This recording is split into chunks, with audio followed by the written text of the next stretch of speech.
I'm Shantanu and I'm the author of Touch and Intimacy in First World War Literature. And most recently, I have edited the Cambridge Companion to the Poetry of the First World War.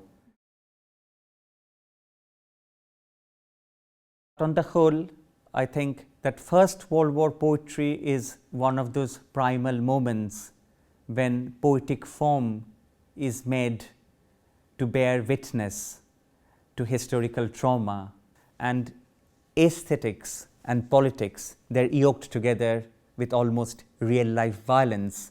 And when we have that combination between art and politics, at that time we have some wonderful poems.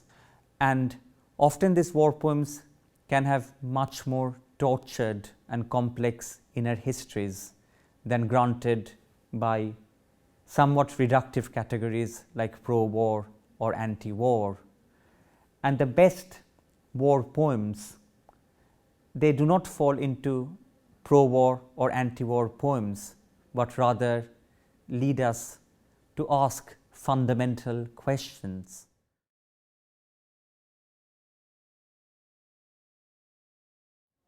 When we think of First World War poetry today, we think of just a handful of anti-war war poets like Wilfred Owen, Siegfried Sassoon, Isaac Rosenberg, or Edward Thomas. When we read First World War poetry, it's usually a matter of rereading, remembering, returning. 100 years after the outbreak of the war, First World War poetry has moved beyond cultural memory or literary history into almost a structure of feeling. We remember, memorize First World War poetry.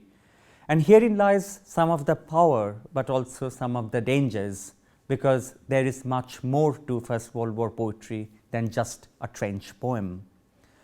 And one of the things I wanted to do with the companion is to broaden the canvas of First World War poetry, to include but also move beyond the trench poets into some of the fantastic poetry that was being written at the time by poets such as Thomas Hardy or by Rudyard Kipling, and further afield to poetry being written in Australia, in Canada, in India. We never really talk about those kinds of poetry. So what happens if I put the poetry of Wilfred Owen next to that by Rabindranath Tagore? I thought that the centenary of the outbreak of the First World War would be a very important point, not just to accept war poetry, but to interrogate what is war poetry, not just to adopt the label war poetry, but to put pressure on the term. What do we mean by First World War poetry? Where does it come from? What does it mean now, today, after 100 years? In recent years, there has been an enormous swell of interest in the global dimensions of the war. The accent finally is on the middle word, First World War. It was a world conflict. And as a result, nowadays we cannot limit First World War poetry just to the English trench lyric. Even within what is often conventionally thought of as the English trench lyric, there are transnational and international impulses.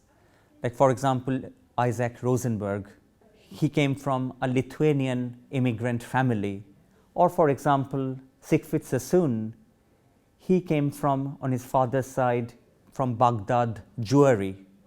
So what we often think of as English war poetry looks, with closer inspection, as much more diverse.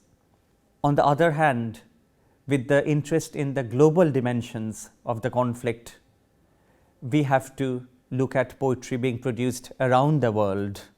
One of the most important directions that First World War poetry can take during the centennial year of its outbreak is to have a more global, a more expansive category which would help us to read both the poetry of Wilfred Owen and the war poems of Robert Service from Canada, or for example Rabindranath Tagore from India, and we can read that alongside some of the poetry being written by civilians like Thomas Hardy or Rudyard Kipling.